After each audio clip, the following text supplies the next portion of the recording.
தீர்மானத்தின் மீதான விவாதத்திற்கு பதிலுரை மாண்புமிகு முதலமைச்சர் அவர்கள்.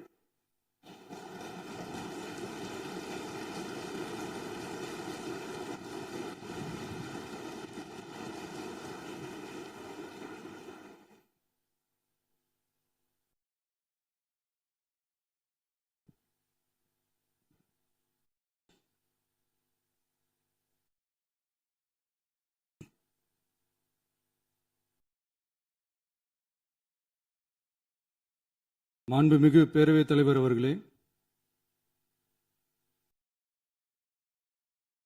மாபெரும் தலைவர்கள் வழிநடத்திய மாண்பும் மாபெரும் வரலாற்று சிறப்பு கொண்ட இந்த சட்டமன்ற பேரவையின் 17வது சட்டமன்ற பேரவைக்கு நம்மையும் நம்ம தமிழக வெற்றிக் கழகத்தை சார்ந்த சட்டமன்ற உறுப்பினர்களையும் தேர்ந்தெடுத்து அனுப்பின நிரந்தரமாக என் நெஞ்சில் குடியிருக்கும் தாயன்புமிக்க தமிழக மக்கள் அனைவருக்கும் என்னுடைய மனப்பூர்வமான நன்றிகள்.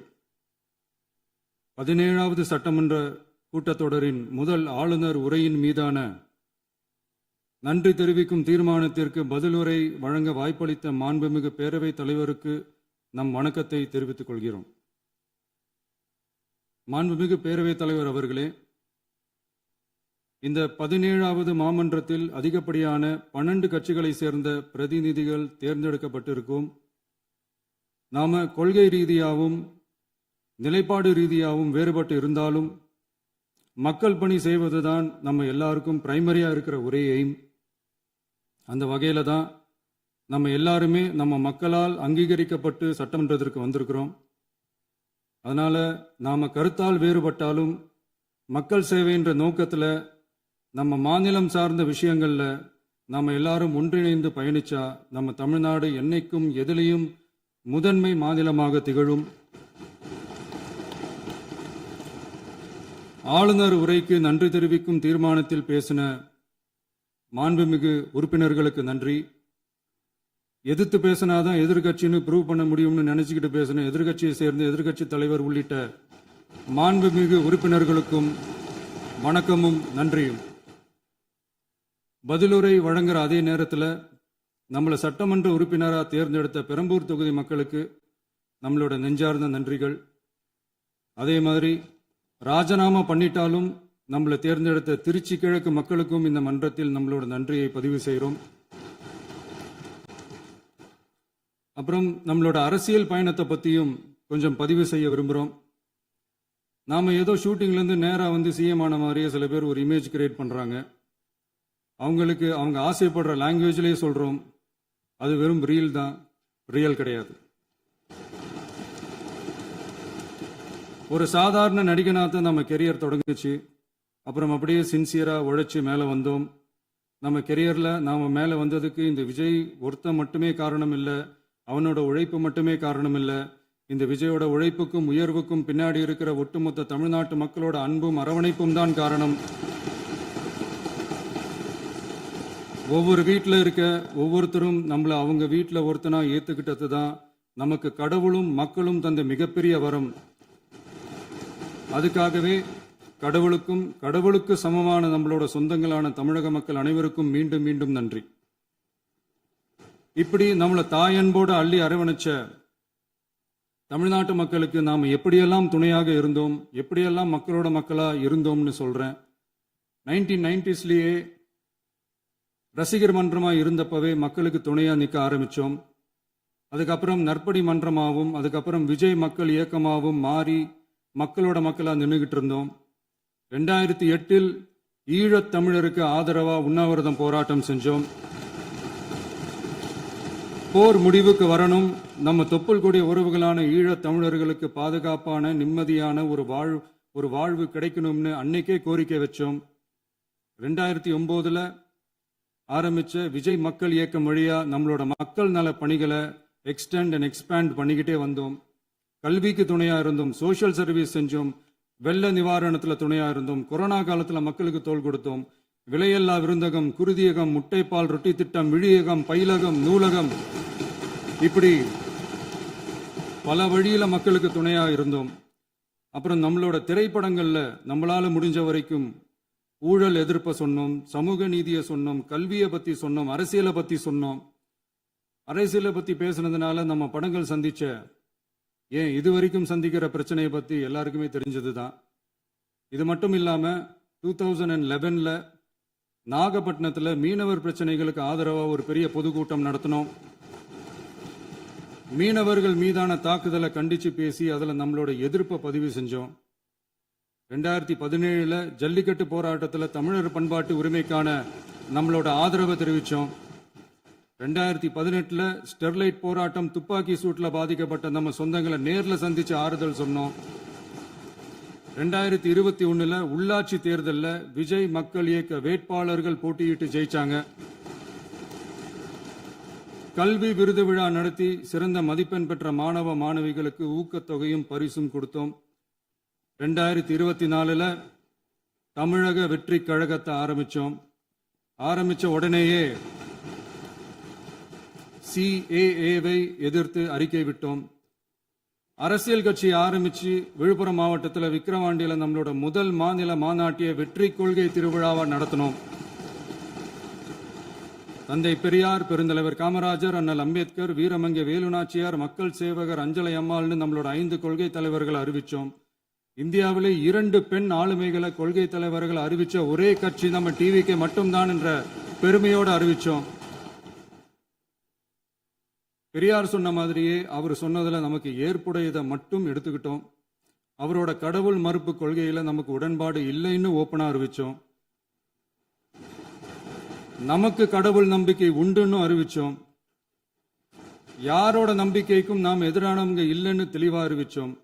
பெண் கல்வி, பெண்கள் முன்னேற்றம், சமூக சீர்திருத்தம், சமூக நீதி, இப்படி பெரியாரோட கருத்துக்களை நிறையவே ஏத்துக்கிட்டோம்னு அறிவிச்சோம். அண்ணல் அம்பேத்கரோட சம வாய்ப்பு, சமநீதி, சமத்துவத்தை ஃபாலோ பண்ணுவோம்னு அறிவிச்சோம். பெருந்தலைவர் காமராஜரோட மதச்சார்பின்மையை ஏத்துக்கிட்டதோட அவரோட நேர்மையான நிர்வாகத்தையே ஒரு கொள்கையா ஏத்துக்கிட்டோம்னு அறிவிச்சோம்.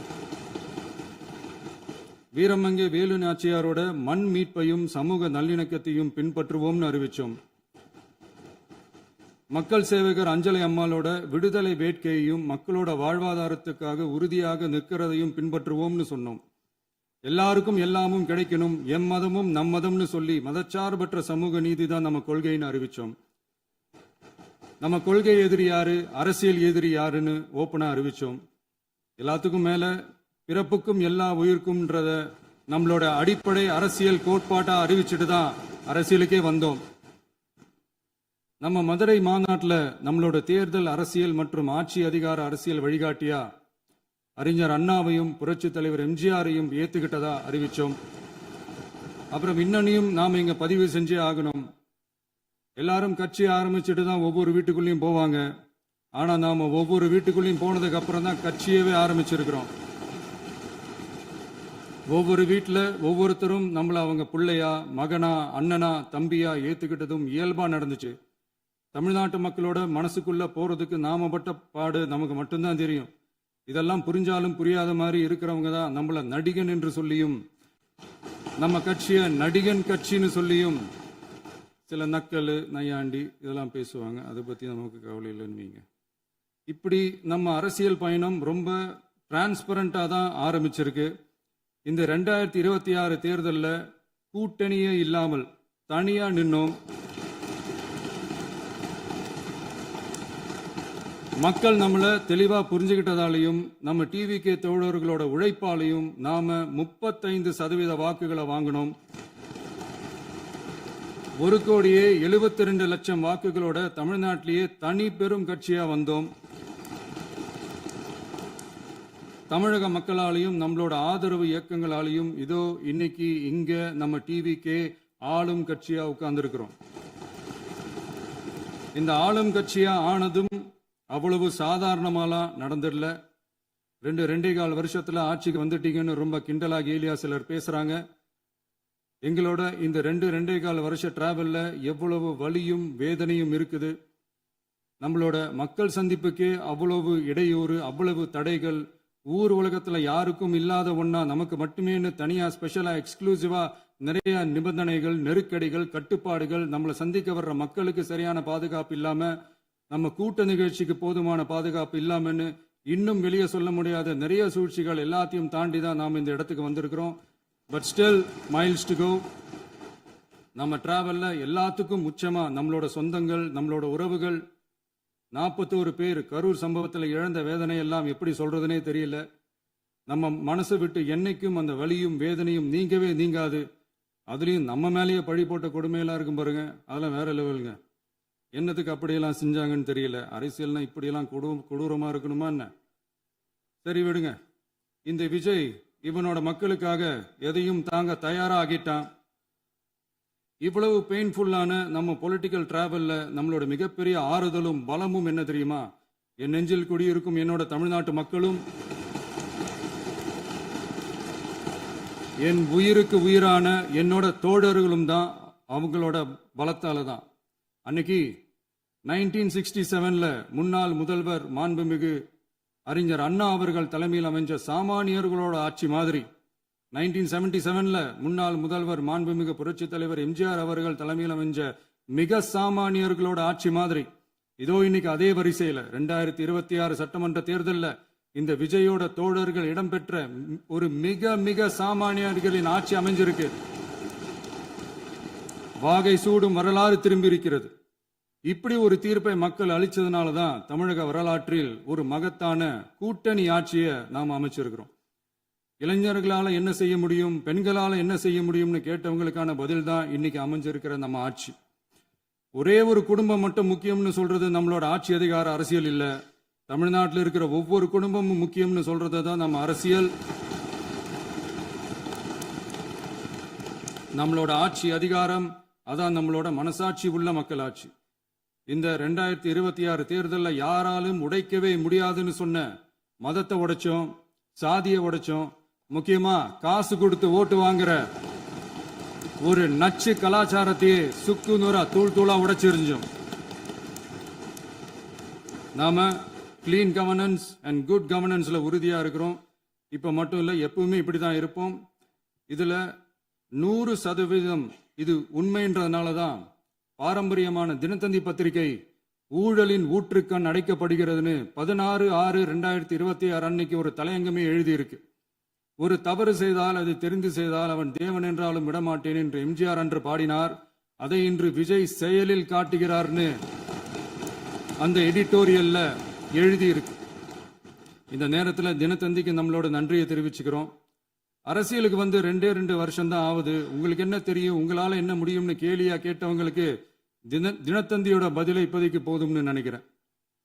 என்னென்னமோ செய்வான்னு சொல்றானே இந்த விஜய், பல வருஷமா இருக்கிற ஒரு பதவி வெறி பிடிச்ச அரசியலை உடைச்சி எப்படி செய்வான்னு நம்ம மக்களை யோசிச்சிருப்பாங்க. இதோ இப்போ நம்ம மக்களுக்கு புரிஞ்சிருக்கும். இப்பவும் சொல்றோம், இது வெறும் ஆரம்பம் தாங்க. இந்த மாபெரும் சபையிலிருந்து கேட்கிற மக்களே, நமக்கு கொஞ்சம் அவகாசம் கொடுங்க. இதுக்கு முன்னாடி, அதாவது 2017 கடைசியில இருந்து 2026 ஏப்ரல் வரைக்கும் இருந்த புண்ணியவான்கள் ஆட்சியில ஒவ்வொரு டிபார்ட்மெண்ட்லயும் போட்ட ஏராளமான ஓட்டைகளை அடைச்சிக்கிட்டே படிப்படியா மக்களுக்கு நல்லதையும் செஞ்சுக்கிட்டே வருவோம். அதனாலதான் நமக்கு எதிரா யார் யாரோ சேரவே மாட்டாங்கன்னு நினைச்சவங்க எல்லாம் ஒன்னா சேர்றாங்க. நம்ம ஆட்சிக்கு டேட்டு குறிக்கிறாங்க.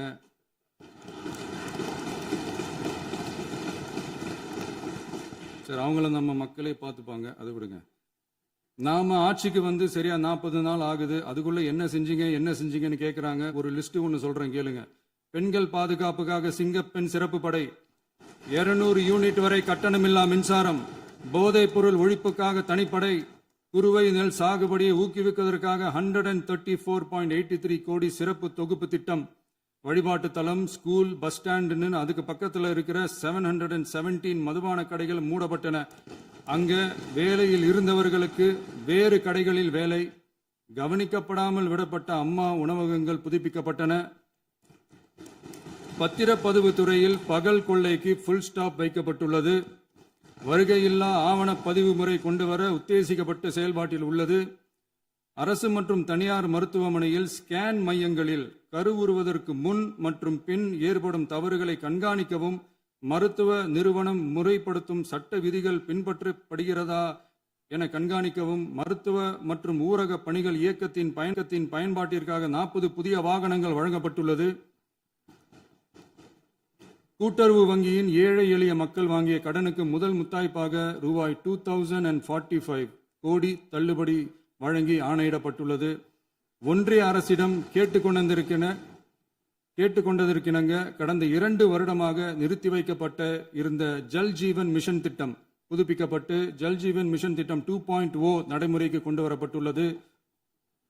18,500 கோடி அளவில் உறுதியளிக்கப்பட்ட காஞ்சிபுரம் மாவட்டத்தில் மைய விரிவாக்க திட்டம், கோயம்புத்தூரில் மின்னணு பொருட்கள் மற்றும் மின்னணு அமைப்புகள் உற்பத்தி திட்டம் மற்றும் திருவள்ளூர் மாவட்டத்தில் காட்டுப்பள்ளி LNT கப்பல் கட்டும் தளம் விரிவாக்க திட்டத்திற்கு ஒப்பந்தங்கள் போடப்பட்டுள்ளன.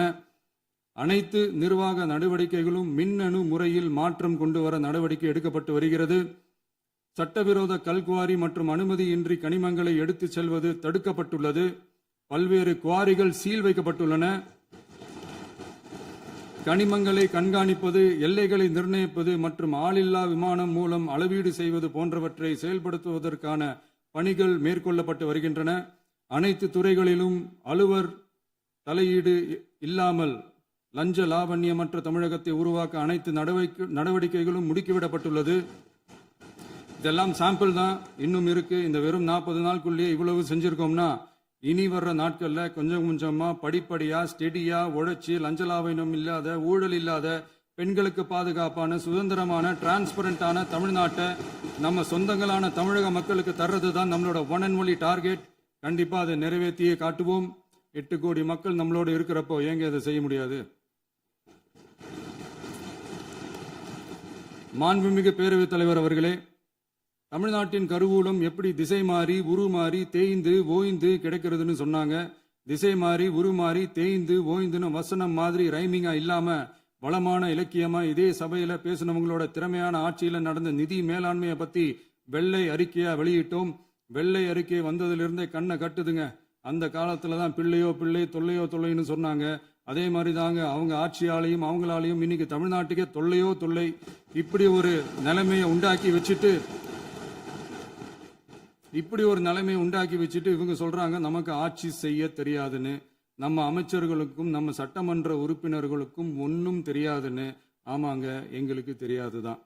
எங்க சட்டமன்ற உறுப்பினர்களுக்கும் அமைச்சர்களுக்கும் மக்கள் பணி செய்ய தெரிஞ்ச அளவுக்கு மக்கள் பணத்தை சுருட்ட தெரியாதுதான்.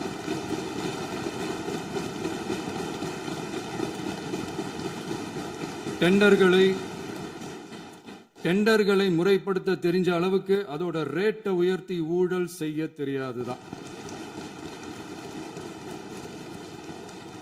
பதவி உயர்வு வழங்கவும் பணி இடமாற்றம் கலந்தாய்வு நடத்தவும் தெரியுமே தவிர பதவி உயர்வுக்கும் பணியிட மாற்றத்திற்கும் பணம் பறிக்க தெரியாதுதான்.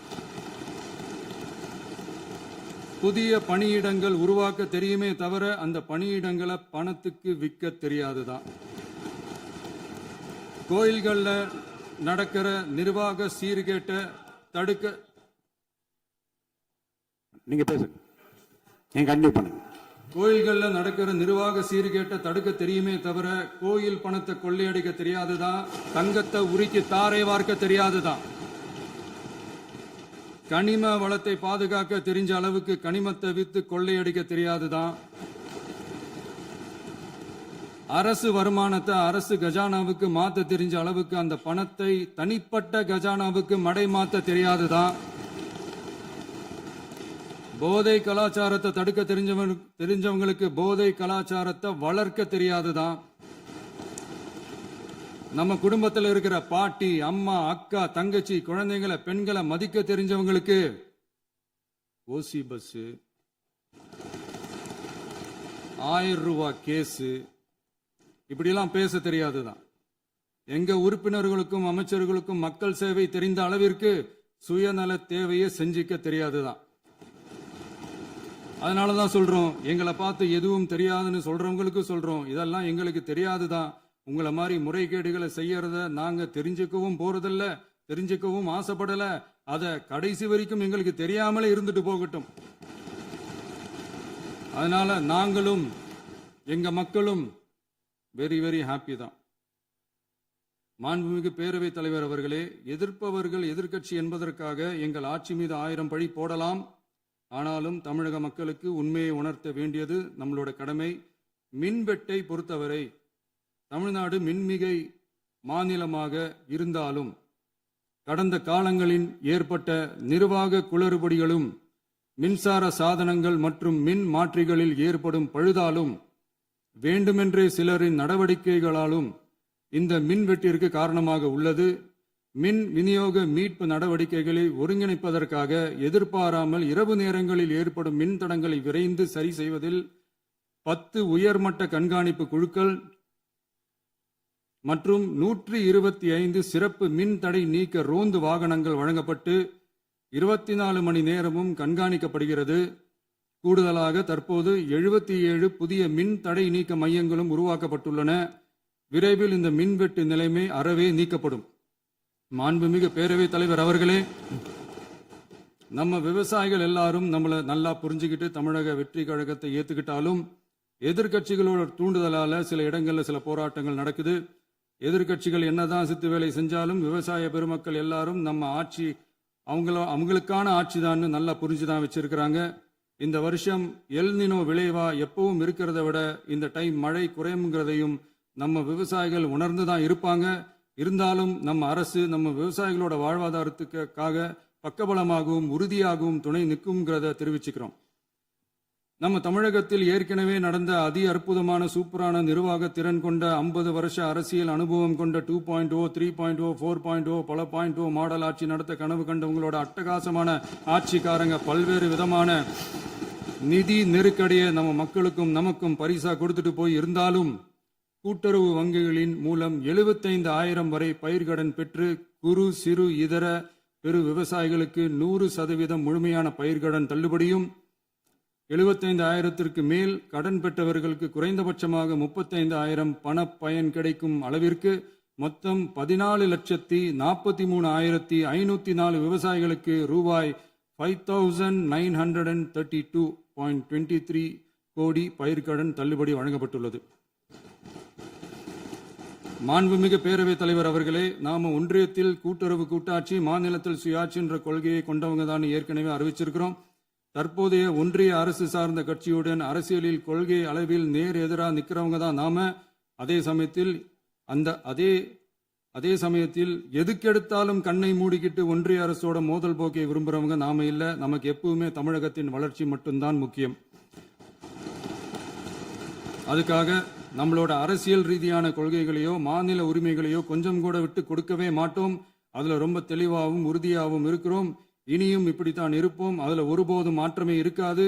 அதனால இதுல யாரு திசை திருப்ப வேலையில் ஈடுபட்டாலும் அவங்க எல்லாரும் மக்கள் மத்தியில் தோற்பது உறுதி. எனவே நம்ம மக்களுக்கோ சிறுபான்மை சகோதரர்களுக்கோ நம்ம ஆதரவு இயக்கங்களுக்கோ எந்தவித சந்தேகமும் வேண்டாம். நாம் யாரோட டீமும் இல்ல. நாம எப்பவுமே பியூரான பீப்புள்ஸ் டீம்.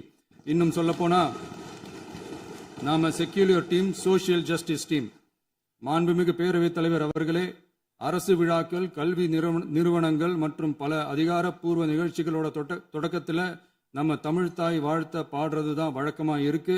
தமிழ்தாய் வாழ்த்த பொறுத்த வரைக்கும் நம் அரசு இதுல நம்மளோட உறுதியான நிலைப்பாட்டை ஒன்றிய அரசுக்கு மிக தெளிவா தெரிவிச்சிருக்கு.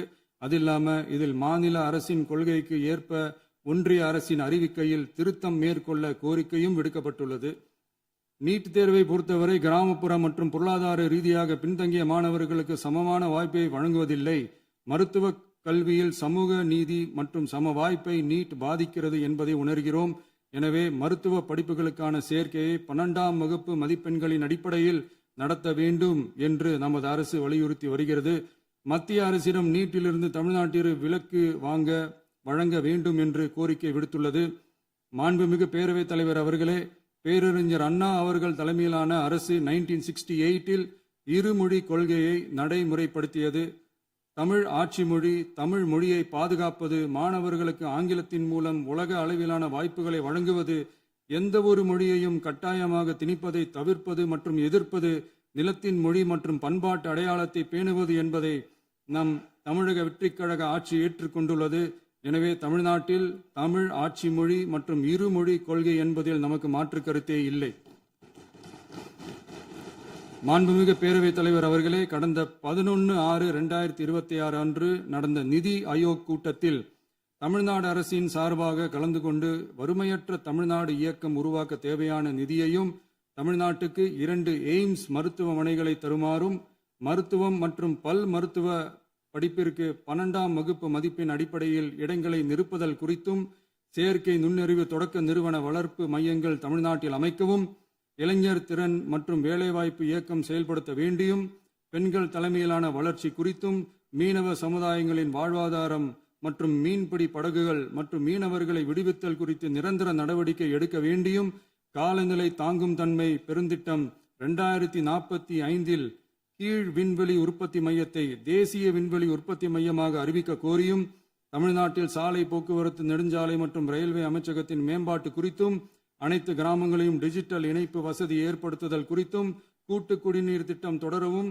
அரசின் விழாக்களில் தமிழ்தாய் வாழ்த்துக்கான முதலிடத்திற்கான கோரிக்கையும், மேகதாது அணை கட்டுமான நிறுத்தத்தை உறுதிப்படுத்தவும், மாநிலத்தின் மீது மும்மொழி கொள்கையை வற்புறுத்தாமல் புதிய கல்விக் கொள்கையை திணிக்காமல் தமிழகத்திற்கான கல்வித்தொகை ரூபாய் 3284 கோடியை விடுவிக்க கோரியும், ஆண்டுதோறும் 5 லட்சம் இளைஞர்களுக்கு உதவித்தொகையுடன் கூடிய பணியினை தொழில்நுட்ப பயிற்சி வழங்க ஒத்துழைப்பு வழங்குமாறும், ஒகேனக்கல் 3ஆம் கட்ட கூட்டு குடிநீர் திட்டத்திற்கான நிதி ரூபாய் 2283.40 விடுவிக்கவும், வேலை வாய்ப்பு மற்றும் வாழ்வாதாரத்துக்கான உத்தரவாத திட்டத்தின் கீழ் வேலை வாய்ப்புகளை உருவாக்க உடனடி நடவடிக்கை மேற்கொள்ள வேண்டியும் மற்றும் திருக்குறளை தேசிய இலக்கியமாக அறிவிக்குமாறும் தமிழ்நாடு சார்பில் பேசியுள்ளோம் என்பதை தெரிவித்துக் கொள்கிறோம்.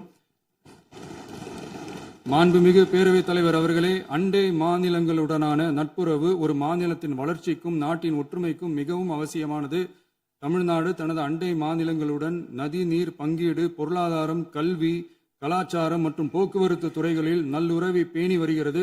பரஸ்பர மரியாதை, ஒத்துழைப்பு மற்றும் கூட்டாட்சி தத்துவத்தின் அடிப்படையில் அண்டை மாநிலங்களுடனான நட்புறவை வலுப்படுத்தவும் நமது ஆட்சியில் காக்கப்படுகிறது. மாண்புமிகு பேரவைத் தலைவர் அவர்களே, சட்டம் ஒழுங்கை பற்றி பேச்சு வந்தது. சட்டம் ஒழுங்கு சரியா இருக்கணும் அப்படின்றதுல எங்களுக்கு மாற்று கருத்தே கிடையாது. கண்டிப்பாக லா அண்ட் ஆர்டர் கரெக்டாக இருக்கணும், கரெக்டாக இருக்கும், இருக்க வைப்போம். அதே மாதிரி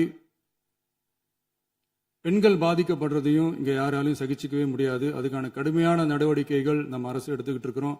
இந்த சிங்கப்பெண் சிறப்பு அதிரடி படை கூட அதுக்கான ஒரு ஃபர்ஸ்ட் ஸ்டெப் தான். அதே மாதிரி இந்த போதைப் பொருள் நடமாட்டம் அதை கண்ட்ரோல் பண்ணுறதுக்கும் நம்ம அரசு கடுமையான நடவடிக்கைகள் எடுத்துக்கிட்டு இருக்கிறோம். அதையும் கண்டினியூ பண்ணி எடுப்போம்.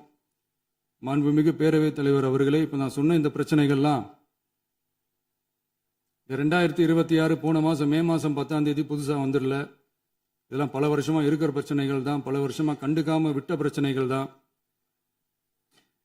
இன்னைக்கு எதிர்கட்சிக்காரங்க அதை பற்றி கேட்கும் போது எனக்கு அது அக்கறையா தெரியல, அவதூறு அரசியலாக தான் தெரியுது, பழி போடுற அரசியலாக தான் தெரியுது. இப்படி அவதூறு பழி போடுறவங்கள பார்த்து ஒன்று தான் கேட்கணும்னு தோணுது.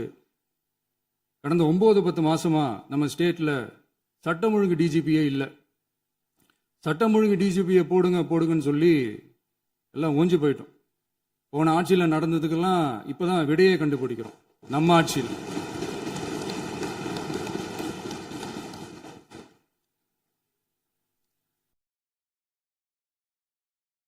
இந்த போதைப் பொருள் நடமாட்டம்லாம் தாறுமாறா அப்படியே பரவி கொட்டி கிடக்குது. இதெல்லாம் இனிஷியல் ஸ்டேஜ்லயே யார் கண்ட்ரோல் பண்ணியிருக்கணும்? போலீஸ் டிபார்ட்மெண்ட் அப்போ யார் கையில் இருந்தது?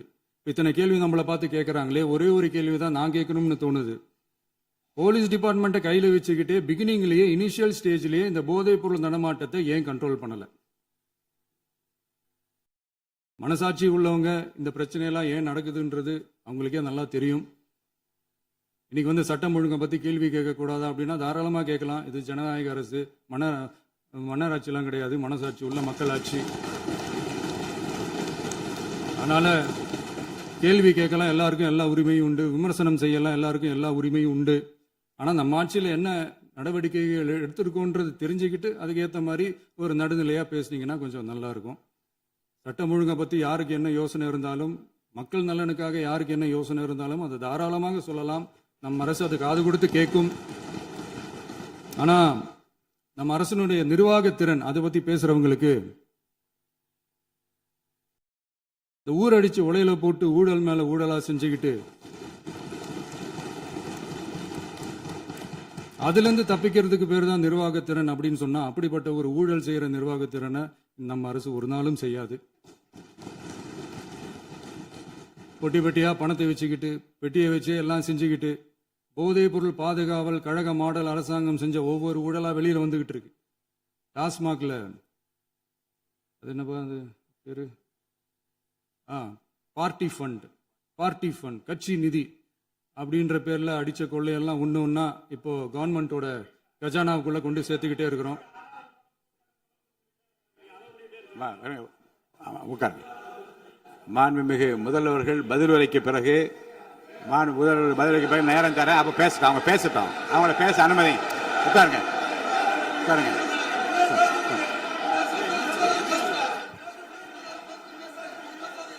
மாண்புமிகு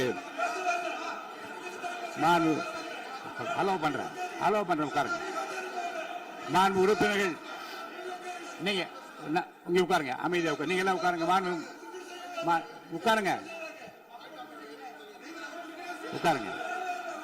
மாண்புமிகு நீங்க எல்லாரும் உட்காருங்க. அமைதியா உட்காருங்க.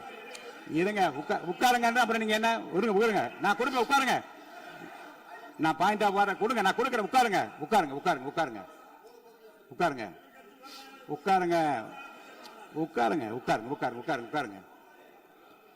மாண்புமிகு முதல்வர் அவர்கள் கோர்வையாக நிதானமாக சொல்லிக்கொண்டே இருக்கிறார். நீங்க குறிப்பெடுத்து வைத்துக் கொள்ளுங்கள். பேசி முடித்தவுடன் நான் உங்களுக்கு அவகாசம் தருகிறேன். நீங்க ஒண்ணா சொல்லுங்க, என்ன என்பது நீங்க சொல்லுங்க. உங்க சொல்லுகிற வாய்ப்பை நான் உங்களுக்கு தருகிறேன். இப்போது மாண்புமிகு முதலமைச்சர் உங்கள் உரையை தொடரலாம்.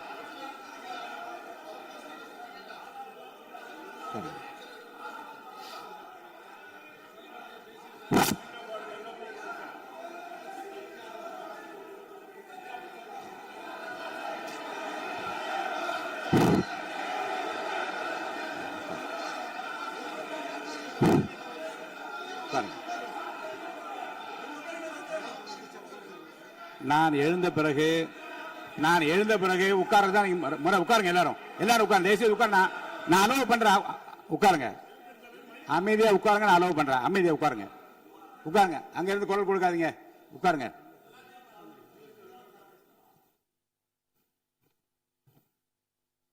இனிமையான இந்த விவாதத்தில் இதுவரை குறுக்கீடுகள் இல்லாமல்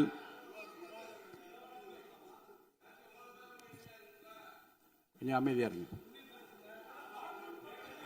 மாண்புமிகு முதல்வர் அவர்கள் பேசி முடித்தவுடன் பாயிண்ட் ஆஃப் ஆர்டர் கேட்டிருக்கீங்க, நான் அனுமதிக்கிறேன். எதிர்கட்சி தலைவருக்கு மட்டும் நான் அனுமதி தருகிறேன். அவர் எழுந்து பேசலாம். முதலமைச்சர் நீங்க கண்டினியூ பண்ணி முடிக்கலாம். நீங்க எல்லாரும் எழுந்துச்சீங்கன்னா சரி வராது. உட்காருங்க. நான் சொல்லியிருக்கேன். உட்காருங்க.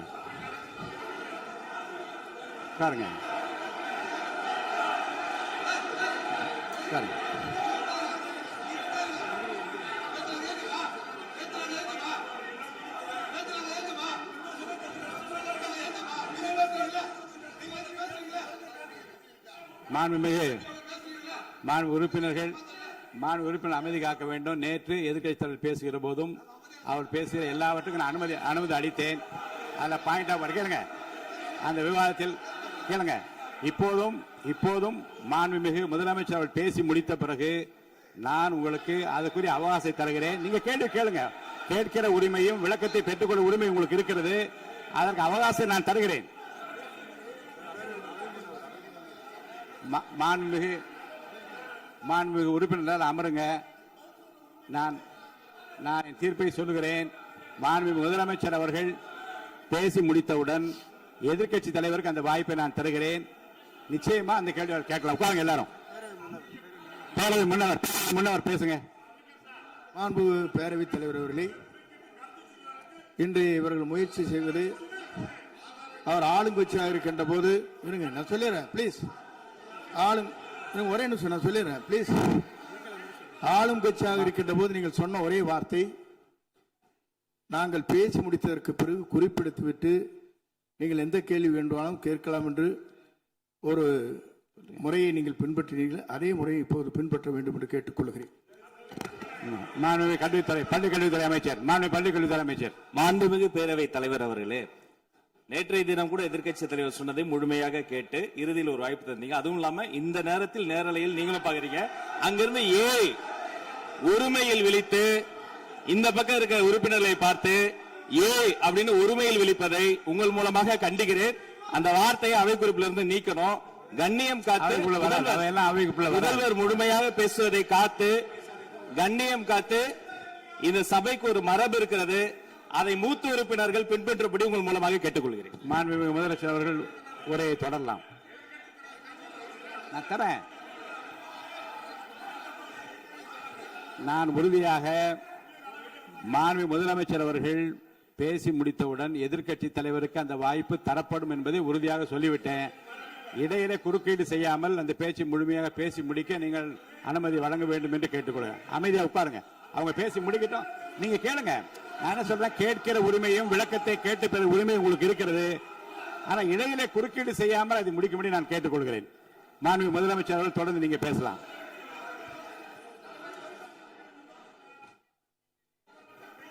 எதிர்க்கட்சி தலைவர் அவர்கள் உங்கள் கட்சியினுடைய உறுப்பினரை அமைதிப்படுத்த வேண்டும் என்று நான் கேட்டுக்கொள்கிறேன். உங்களுக்கு வாய்ப்பு தரவில்லை என்றால் அவர் எழுந்து நிற்பதில் நியாயம் இருக்கு. வாய்ப்பு தரப்போகிறேன். மாண்புமிகு முதலமைச்சர் அவர்கள் பேசி முடித்தவுடன் உங்களுக்கு வாய்ப்பு தரப்படும். அது வரைக்கும் உங்களுடைய உறுப்பினரை அமைதி காக்க நீங்கள் தான் பார்த்துக் கொள்ள வேண்டும். மாண்புமிகு அவை முன்னவர். மாண்புமிகு பேரவைத் தலைவர் அவர்களே, அவர் அப்போது சொன்னது வேறு, இப்போது நடந்து கொள்கிற முறைகள் வேறாக இருக்கிறது. அன்றைக்கு அவர் சொல்லுகிற போது அமைச்சர் அத்தனை பேரும் பேசி முடித்ததற்கு பிறகு உங்களுடைய கருத்துக்கள் ஏதாவது தெரிவிக்கலாம். இப்போது பின்பற்றினால் நன்றாக இருக்கும். நீங்கள் அதற்காகத்தான் சொன்னீர்கள். முதலமைச்சர் பேசியதற்கு பிறகு எதிர்க்கட்சி தலைவர் அவர்கள் பேசுவதற்கு வாய்ப்பளிக்கிறோம் என்று சொல்லியிருக்கிறார்கள். ஆகவே தான் அந்த வாய்ப்பை நீங்கள் இல்ல அது பதில் சொல்லணும்னு கேட்டிருக்காங்க. பதில் சொல்லணும் தான் சொல்லியிருக்காங்க. பதில் சொல்லினா தான் எங்க பிரச்சனை. இல்ல அப்படி இல்ல. ஆகவே இல்ல நேற்றைய தினம் நீங்கள் அப்படி பேசிக்கொண்டது ஆறாவது இல்ல. நேற்றைய தினம் உங்கள் பேசுகிற போது ஆறாவது குறுக்கிட்டார்களா? நீங்கள் பேசுகிற போது யாருமே குறுக்கிடவில்லை. நீங்க எவ்வளவு பேசினீர்கள், எவ்வளவு வார்த்தைகள் பேசினீர்கள் என்பதெல்லாம் எங்களுக்கு தெரியும்.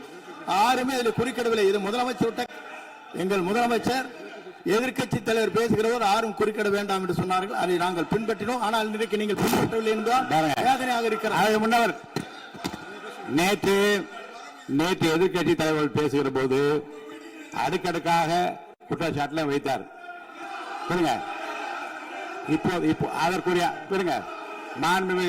மாண்புமிகு பொதுப்பணித்துறை அமைச்சர்கள் காலையில் அலுவலகத்தை சந்தித்து அவர்கள் சாட்டிய குற்றச்சாட்டுகளுக்கெல்லாம் ஆதாரங்களை எல்லாம் நான் கொண்டு வந்திருக்கிறேன் என்று சொன்னேன். நான் நேற்று அந்த விஷயம் நேற்றோடு முடிந்து விட்டது. ஆதாரங்களை கொடுங்கள். தக்க நேரத்தில் இதை பற்றி சொல்ல வேண்டிய நேர்ந்தால் நான் இதெல்லாம் ஆய்வு செய்து உரிய நேரத்தில் அவை குறிப்பிட்டு ஏற்றுவதற்கு முன்பாக அவரிடம் காட்டி அதற்கு பிறகு அதை பற்றி முடிவெடுக்கும் என்று நான் சொன்னேன். இப்போதும் சொல்லுகிறேன், மாண்பு முதலமைச்சர் அவர்கள் பேசிக் கொண்டிருக்கிறார். பேசி முடிக்கட்டும். எதிர்க்கட்சி தலைவருக்கு உறுதியாக நான் வாய்ப்பு தருவேன். அவர் கேள்விகளை முன்வைக்கலாம், விளக்கங்களை பெறலாம். இப்போதைக்கு பேரவைத் தலைவர் என்ற முறையில் என்னுடைய முடிவு இதுதான். அவையில் இருக்கக்கூடிய உறுப்பினர்கள் அமரும்படி நான் கேட்டுக்கொள்கிறேன். நான் முதலமைச்சர் அவர்கள் பேச வேண்டிய போ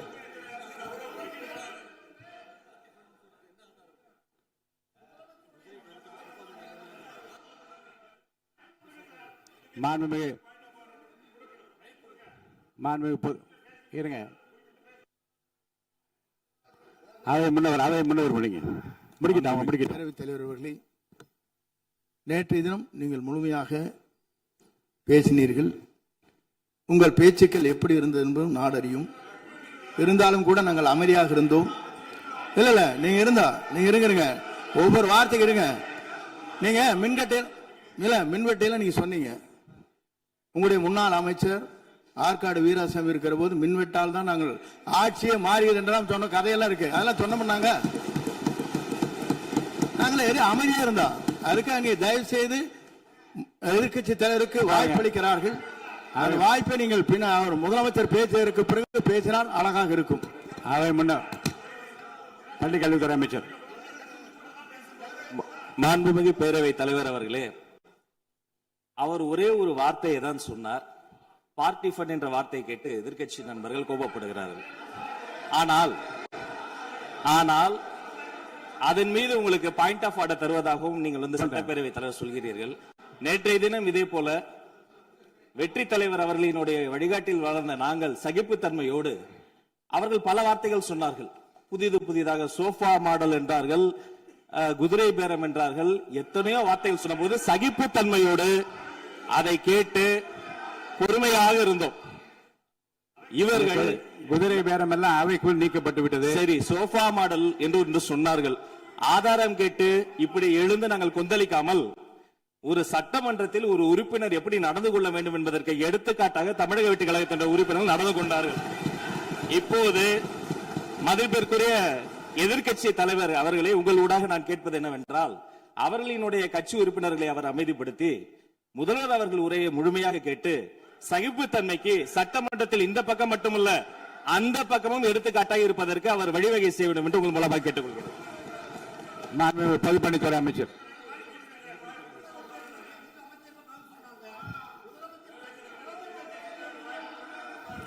மாண்புமிகு பேரவைத் தலைவர் அவர்களே,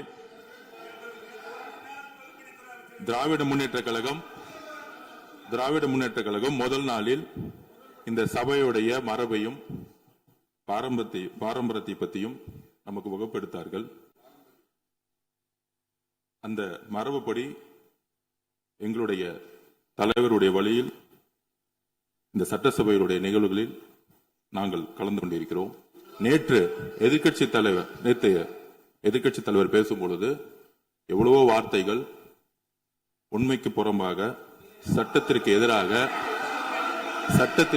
ஒரே நிமிஷம் பேசுறேன். சட்டத்திற்காக பேசும் பொழுது நாங்கள் அமைதியாக இருந்தோம். ஒரு 2-3 முறை தான் வந்து அவரு பேசும்போது மினிஸ்டர்கள் நின்னாங்க. ஆனா இன்னைக்கு மாண்புமிகு முதலமைச்சருடைய முதல் உரை, கடந்த 4 நாட்களாக திராவிட முன்னேற்ற கழகம் முதலமைச்சர் ஏன் பேசலன்னு சொல்லிட்டே இருந்தாங்க. இன்னைக்கு பேச ஆரம்பிச்ச உடனே அவர் சொன்ன வார்த்தை பார்ட்டி ஃபண்ட் சொன்னார். எந்த பார்ட்டின்னு சொல்ல. ஆனா அந்த வார்த்தைகள் சொல்லி முடிஞ்ச உடனே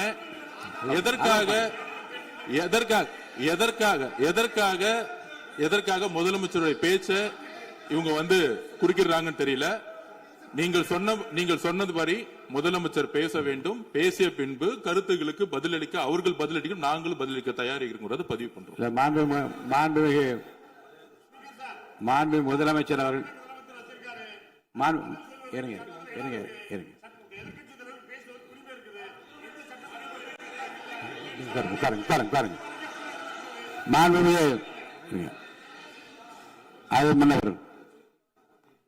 மரபு இருக்கிறது, எப்போது வேணும் பாயிண்ட் ஆஃப் ஆர்டர் இருக்கலாம். இருந்தாலும் கூட நீங்க அந்த மரபை நீங்க கடைபிடித்தீங்களா உங்க ஆட்சியில? நீங்க முன்னவர் முன்பு எப்படி நடந்தால் என்பதை பற்றியோ முன்பு நடந்த நிகழ்வுகள் பற்றியோ நீங்கள் சொல்லி மீண்டும் இந்த அவையினுடைய மாண்பை குறைக்க வேண்டாம் என்று நான் கேட்டுக்கொள்ள வேண்டாம். இப்போது உள்ள பிரச்சனை, மாண்பு முதலமைச்சர் அவர்கள் தன்னுடைய பேச்சை உறுதி செய்து முடிக்க வேண்டும். அவர் முடித்த பிறகு எதிர்க்கட்சி தலைவருக்கு நான் நிச்சயமாக வாய்ப்பு தருவேன். அவர் கேள்வி கணைகளை தொடுக்கலாம், சந்தேகங்களை கேட்கலாம், விளக்கம் தருவதற்கு மாண்பு முதலமைச்சர் அவர்கள் தயாராக இருக்கின்றார். அமைதியாக என்னை அமரும்படி நான் கேட்டுக்கொள்கிறேன். இப்ப நான் அனுமதிக்க முடியாது. மாண்பு முதலமைச்சர் உரையை தொடரலாம்.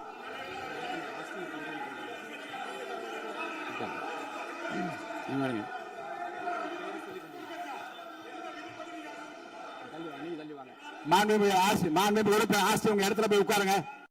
மாண்புமிகு உறுப்பினர் ஆஸ்டின், நீங்க ஒரு மூத்த உறுப்பினர், சபை விதிகளை நன்கு தெரிந்த ஒரு உறுப்பினர், நீங்க போய் இடத்துல உட்காருங்க. முதல்ல மாண்புமிகு முதலமைச்சர் அவர்கள் உரையை தொடரலாம். இப்போது எந்த விதமான பாயிண்ட் ஆஃப் ஆர்டர்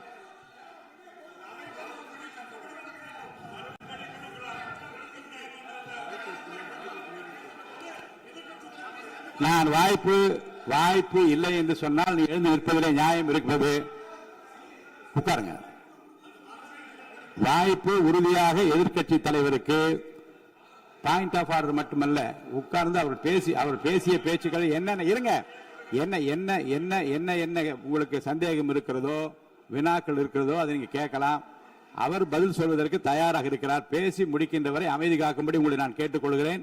மாண்புமிகு எதிர்க்கட்சி தலைவர் முழு ஒத்துழைப்பை நீங்கள் தர வேண்டும் என்று நான் எதிர்பார்க்கிறேன்.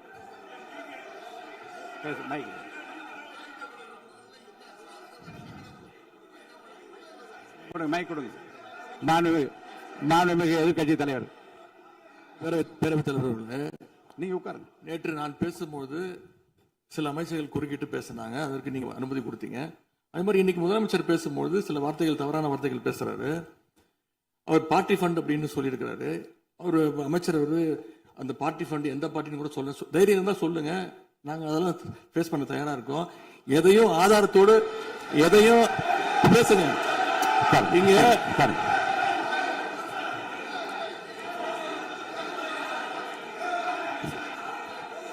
அது மாதிரி பேரவைத் தலைவர் அவர்களே, நேற்று நான் பேசி முடிஞ்சோடனே நீங்க அவை முடிஞ்சிருச்சுன்னு சொல்லிட்டீங்க. நாங்கெல்லாம் வீட்டுக்கு போயிட்டோம். வீட்டுக்கு போய் டிவி போட்டு பார்த்தா அங்க இன்னொரு அமைச்சர் இன்னும் பதில் சொல்லிட்டே இருந்திருக்கிறாரு. அதற்கெல்லாம் நாங்க இப்ப என்ன பதில் இது, என்ன மரபு இது? நீங்க இப்ப பேசிக்கிட்டே இருப்பீங்களா? நாங்க அதை பார்த்துக்கிட்டே இருக்கணுமா? அதே மாதிரி இன்னைக்கு முதலமைச்சர் அவர்கள் பேசும்போது நாங்களும் அமைதியா கேட்டுட்டு தான் இருந்தோம். ஆனா சில கருத்துக்கள் அவர் பேசும்போது அதை நாங்க அனுமதிக்க முடியாது. ஆதாரத்தோடு ஏதாவது பேசணும்னா, குற்றச்சாட்டுகள் சொல்லும் போது ஆதாரத்தோடு சொன்னீங்கன்னா அதை நாங்க ப்ரூவ் பண்றதுக்கு தயாராக இருக்கு. மாண்புமிகு உறுப்பினர் அவர்கள் இருங்க. நேற்று மாண்புமிகு எதிர்க்கட்சி தலைவர்கள் பேசியதும் மாண்புமிகு பொதுப்பணித்துறைகள் பேசியதும் ஆதாரம் இல்லாமல் பேசக்கூடாது என்று நான் சொன்னேன். ஆய்வு செய்து நீக்கப்பட வேண்டியது நீக்கும் என்று சொன்னேன். இப்போது மாண்புமிகு முதல்வர் அவர்கள் பேசி முடிக்கட்டும். நீங்கள் கூறிய கருத்துப்படி அதில் ஆதாரங்கள் இல்லாத குறிப்பாக இருந்தால் அதை நீக்குவதற்குரிய உரிமை எனக்கு இருக்கிறது. ஆய்வு செய்து நான் நடவடிக்கை எடுப்பேன். இப்போது மாண்புமிகு முதலமைச்சர் அவர்கள் பேசலாம்.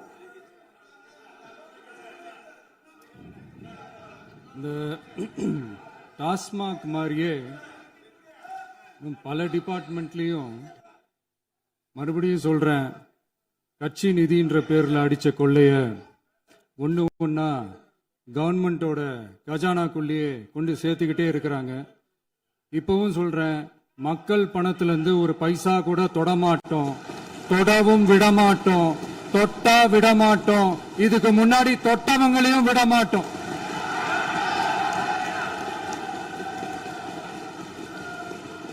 ஒவ்வொரு ஊழலா வெளியில வரும் போலே, ஒவ்வொரு வேஷமா கலைஞ்சிரும் போலே, இங்க இருக்கிற நிறைய பேரு நடுங்கி போய் இதுல நம்ம மேல அவதூறு வேற. இப்ப புதுசா ஒரு வெப்பன் ஒண்ணு கொண்டு வந்திருக்காங்க. அது என்ன தெரியுமா? அவங்க தயவால தான் நம்ம ஆட்சி நடக்குதாம். மக்கள் தயவால இந்த ஆட்சி நடந்துகிட்டு இருக்கு. மனசாட்சி உள்ள சக்திகளோட ஆதரவால இந்த ஆட்சி நடந்துகிட்டு இருக்கு. நாங்க தான் அனுப்பி வச்சோம் அப்படின்றாங்களே. அனுப்பி வச்சவங்களுக்கு மினிஸ்ட்ரியில இடம் கொடுத்தா ஏன் கதறீங்க? ஏன் இவ்வளவு கோவம்? ஏன் இவ்வளவு கதறல்ஸ்? இதுல இன்னொரு முக்கியமான விஷயம், மார்க்சிஸ்ட் கம்யூனிஸ்ட் கட்சி நமக்கு ஆதரவு கொடுத்தது சுயேட்சையா எடுத்த முடிவுன்னு சொல்றாங்க. அதே மாதிரி இந்திய கம்யூனிஸ்ட் கட்சி நமக்கு ஆதரவு கொடுத்தது சுயேட்சையா எடுத்த முடிவுன்னு சொல்றாங்க. இதுல எங்க இருந்து நாங்க தான் அனுப்பி வச்சோம்னா புரியலையே. மக்களுக்கு நல்லா புரியும், எல்லாத்தையும் தெளிவா பார்த்துக்கிட்டு இருக்கிறாங்க.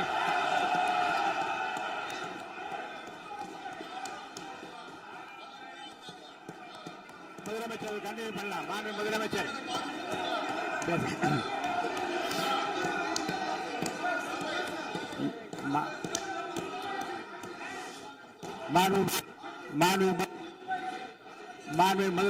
கண்டினியூ பண்ணலாம்.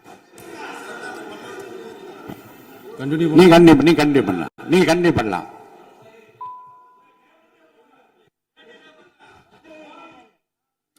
இந்த சமூக நீதி அரசுன்னு சொல்றவங்களை பார்த்து கேட்கிறேன், நம்ம பட்டியலின சகோதரர்களுக்கு எத்தனை அமைச்சர் பதவி கொடுத்தீங்கன்னு கொஞ்சம் சொல்ல முடியுமா? ஆனா நம்மளுடைய அரசுல 8 அமைச்சர் பதவிகள் யாருக்கு? நம்ம பட்டியலின சகோதரர்களுக்கு. எல்லாம் நம்ம அண்ணன், நம்ம தம்பி, நம்ம தங்கச்சிங்க. அண்ணல் அம்பேத்கர் அவர்களுடைய கிட்டத்தட்ட 100 ஆண்டு கால கனவு இப்ப நிறைவேறி இருக்கு. நான் ஏன் கொஞ்சம் சவுண்டா பேசுறேன் அப்படின்னா அவங்களுக்கு கேட்கணுன்றதுக்காக தப்பா எடுத்துக்காது. அதே மாதிரி பெண்களோட பாதுகாவலர் நாங்க தான் அப்படின்னு சொல்லிக்கிறவங்களை கேட்கிறேன், எத்தனை பெண்களுக்கு அமைச்சர் பதவியில இடம் கொடுத்தீங்க கொஞ்சம் சொல்ல முடியுமா?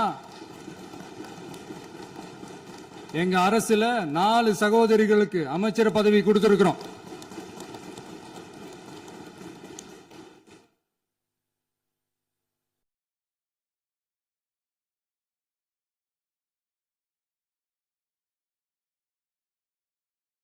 அதனால மக்களால் நிராகரிக்கப்பட்டு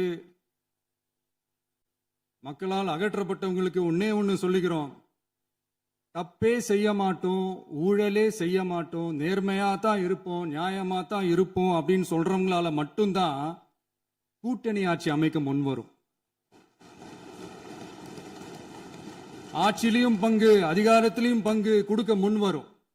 ஊழல்லையே ஊறி போனவங்களால இந்த கூட்டணி ஆட்சியோ ஆட்சியிலையும் பங்கு அதிகாரத்திலையும் பங்கு கொடுக்க முன்வராது. மெஜாரிட்டி இருந்தாலும் தரமாட்டாங்க, மெஜாரிட்டி இல்லைனாலும் தரமாட்டாங்க. கேட்டா ரெடிமேடா ஒரு பதில் ஒண்ணு வச்சிருப்பாங்க, கூட்டணி ஆட்சியை மக்கள் விரும்ப மாட்டாங்கன்னு. அதே மக்கள் தான் இப்ப அவங்கள பார்த்து சிரிக்கிறாங்க. நான் பதவி ஏத்த அன்னைக்கு கொஞ்சம் டைம் அவகாசம் கேட்டேன். எதுக்கு கேட்டேன்? நிதி நிலைமைலாம் கொஞ்சம் மோசமா இருக்குது, அதெல்லாம் கொஞ்சம் சரி செஞ்சுக்கிட்டு படிப்படியா கொஞ்சம் கொஞ்சமா நான் கொடுத்த வாக்குறுதிகள்லாம் செயல்படுத்துவேன், அதுக்காக கொஞ்சம் டைம் அவகாசம் கேட்டேன்.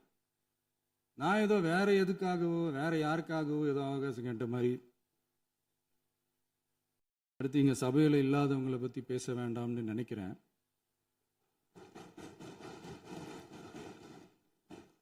இங்க நம்மளை பத்தி அவதூறு பரப்புறதோட மட்டும் இல்லாம இப்ப நம்ம மக்கள் மேலேயும் அவதூறு பரப்ப ஆரம்பிச்சிட்டாங்க.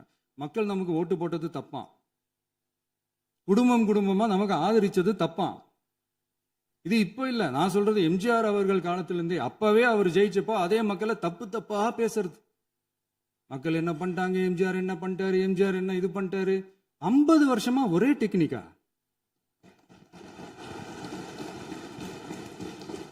டெக்னாலஜி எல்லாம் மாறி வேற எங்கேயோ போயிட்டு இருக்கு பஸ். இதுல கொஞ்சம் டெக்னிக்காச்சும் கொஞ்சம் மாத்தினா கொஞ்சம் நல்லா இருக்கும். அதனால மக்களுக்கு யூஸ்ஃபுல்லா இருக்கிற மாதிரி இந்த ஆக்கப்பூர்வமான கருத்துக்களோ ஆக்கப்பூர்வமான யோசனைகளோ இருந்தா சொல்லுங்க, அதை நாங்க டெஃபரெண்டா எடுத்துக்கிறோம். ஆனா அதை விட்டுட்டு இந்த நக்கல் நையாண்டி சம்பந்தம் இல்லாத பேச்சு இதெல்லாம் பேசிட்டு அப்புறம் முதல்வர் பதில் சொல்லல, முதல்வருக்கு பதில் சொல்ல தெரியல அப்படின்னா அப்புறம் என்ன சோஃபா மாடல் ஆட்சியா? அது என்னன்னு புரியறதுக்கு எனக்கு ரொம்ப நாள் ஆச்சு. இந்த sofa set, table chair, teapoy, furniture பிசினஸ்லாம் வேற எங்க வெளியில போய் பண்ண சொல்லுங்க. அப்படி அந்த பிசினஸ் தான் பண்ணணும்னா நிறைய பிசினஸ் பண்ற மாதிரி வெளியில போய் பண்ண சொல்லுங்க, இங்க சட்டசபைக்குள்ள வேணாம். அதனால ஆக்கப்பூர்வமான கருத்துக்கள் இருந்தா சொல்லுங்க, டெஃபினட்டா அது சரியா இருந்தா நாங்க ஏத்துக்கிறோம். எனக்கு ஒரு குட்டி கதை ஒன்று ஞாபகம் வருது, சொல்லாமா? ஒரு ஊர்ல ஒரு பெரியவர் வெயில் ரொம்ப ஜாஸ்தியா இருக்குன்னு சொல்லிட்டு கண்ணுக்கு மேல கை வச்சுக்கிட்டு இப்படி சுத்தி முத்தி தேடிக்கிட்டு இருந்தாராம். அப்ப கூட இருந்த ஒரு சின்ன பையன் என்ன தேடுறீங்க அப்படின்னு கேட்டானா. அதுக்கு அந்த பெரியவர் சொன்னாரா, அது ஒண்ணு இல்ல தம்பி, உங்க அப்பா இங்கதான் இருப்பாருன்னு சொன்னாங்க, அதான் தேடிக்கிட்டு இருக்கேன். எங்க உங்க அப்பாவையா காணோம்?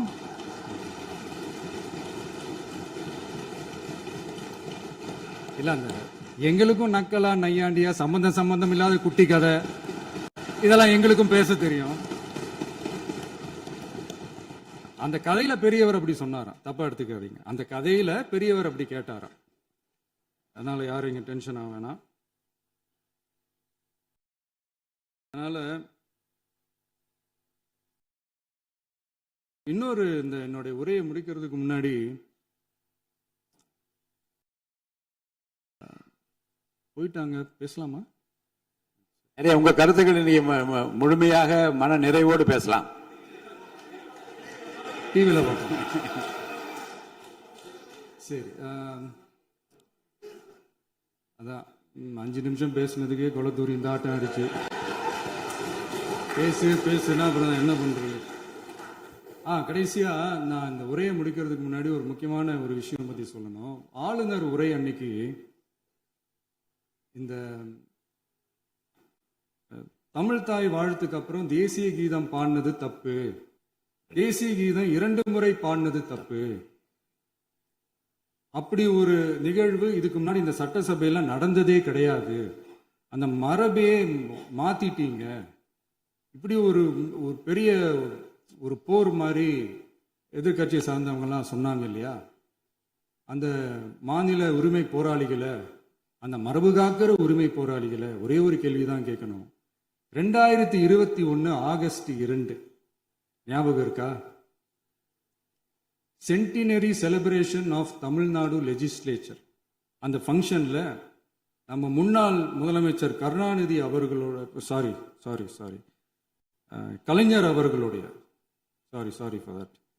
கலைஞர் அவர்களுடைய புகைப்படத்தை மாண்புமிகு குடியரசுத் தலைவர் திறந்து வைக்கிற ஒரு ஃபங்க்ஷன்.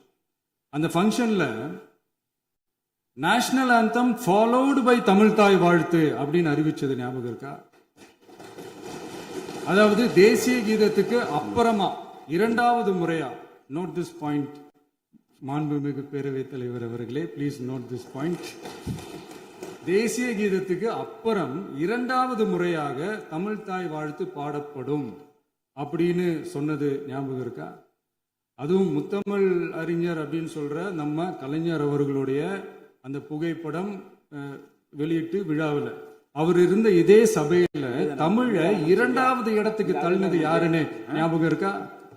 அது மட்டும் இல்ல, அந்த தேசிய கீதத்தை நாட்டுப்பண் நேஷனல் ஆந்தம்னு சொல்லி அதே ஃபங்க்ஷன்ல கடைசியா ஃபங்க்ஷன் முடியும் போது செகண்ட் டைம் தேசிய கீதம் பாடினதும் ஞாபகம் இருக்கா? இதே அவையில் தான், அது அவை குறிப்பிலும் இருக்கிறது, இதே அவையில் தான் நடைபெற்றது. இந்த தக்க நேரத்தில் இந்த ஆதாரங்களை அளித்த மாண்பு முதல் அவர்களுக்கு நன்றியை தெரிவித்துக் கொள்கிறேன். டவுட் இருந்தா இந்த புக்கை பார்த்து தெரிஞ்சுக்கலாம். அதனால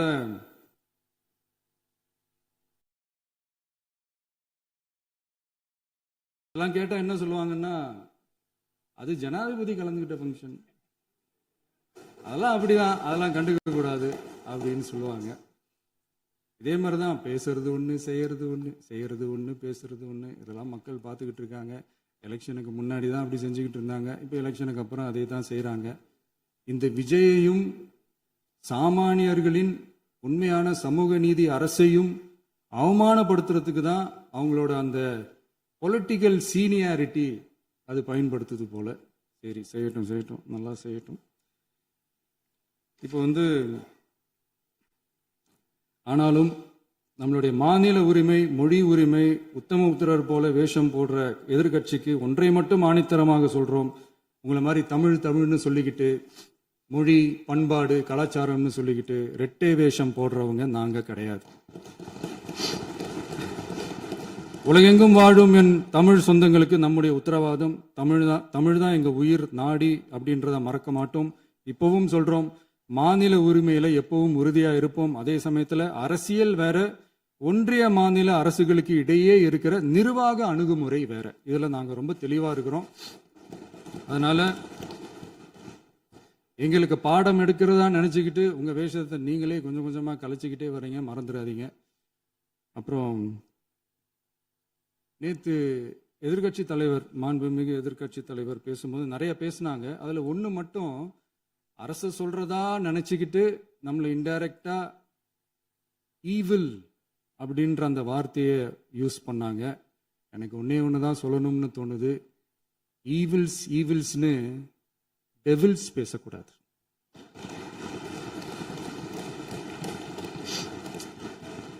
அவங்க இருந்திருந்தா ஒரு ஆக்ஷன் பண்ணணும்னு எனக்கு தோணுச்சு.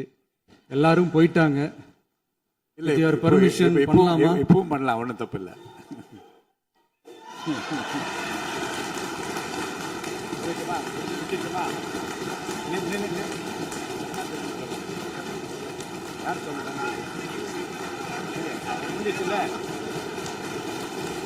எழுந்து சொல்லணும், உட்காந்து சொல்லட்டுமா?